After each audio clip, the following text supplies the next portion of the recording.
Afternoon in Exeter, Ontario, where I live.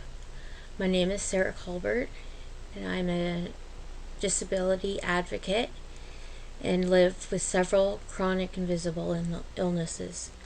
My story actually starts over 30 years ago when I had a swimming accident as a child. And after that time, about a year after, I started getting migraines. At that time, nobody put together that the migraines started about a year after the accident, and I was actually sent for some appointments at a pain clinic, a children's pain clinic at the Sick Kids Hospital of Southwestern Ontario in London, and had some issues there where they did not do a whole lot of testing, did some interviews with my parents and siblings and myself, and decided that I was not actually having migraines. I was making up some fits for attention and told my parents as such. And even though I was continuing to get the debilitating migraines that had me sick to my stomach and sleeping on the bathroom floor for years, it kind of hurt my credibility with my parents and with doctors. I was about 10 or 11 years old at that time. Partway through high school, I was about 15 years old. When I was having my menstrual cycles, I was having very bad cramps to the point where I would pass out. And again, I had credibility issues with my family doctor. He basically chastised me and told me that I needed to suck it up, that this was just part of being a woman and I was being weak.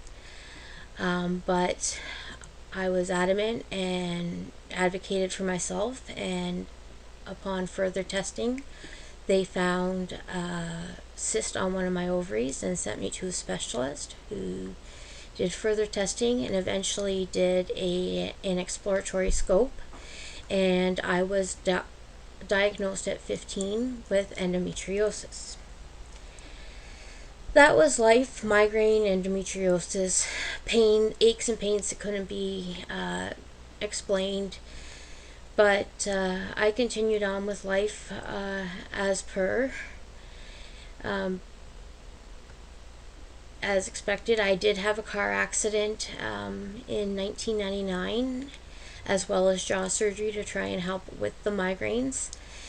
But pretty much nothing really huge happened in my life.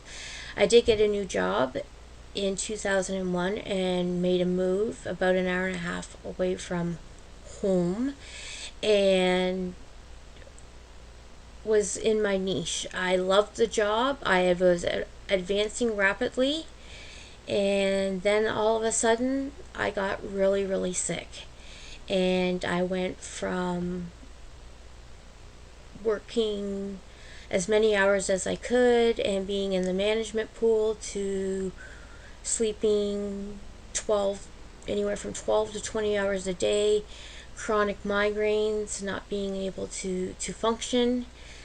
And even though there was a corporate doctor available at work and he had connections with some of the best doctors in Ontario, it took 4 years to come up with a diagnosis.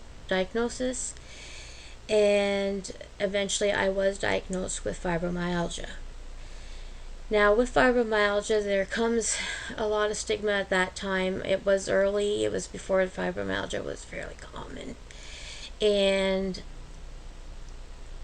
there was a lot of, even myself, when I was diagnosed, I was like, sure, you are sick of me pestering you to come up with a solution, and so you're giving me this diagnosis so that I'll shut up and leave you alone. So credibility, again, was an issue with my family, with my employers, with my friends, even myself. So you can certainly understand that along with fibromyalgia and all my other issues, depression has been something that I have struggled with for years as well. Now, along with the depression and the fibromyalgia came a new symptom that I struggled with more is anxiety. This is my first broadcast for my new video blog, and I hope to not necessarily broadcast every day, but give you a taste of what life is on a daily basis for somebody living with 4 invisible chronic illnesses that cause chronic pain, depression, anxiety, and general difficulty getting around and living a normal life. I do live on disability. I live alone, and I do struggle with being able to take care of myself properly. So I will look at some of the different treatments that I take, some of the financial strains, what my income is, and some of the fights that I've been taking to improve not only my life but the life for everybody in Ontario and in Canada that has to rely on our disability support services. So this was just a short idea today of letting you know of what my story is, and introducing myself to the network, and letting you know that I will be sharing a little bit of myself on a regular basis going forward. Thank you, and I hope you have a wonderful evening.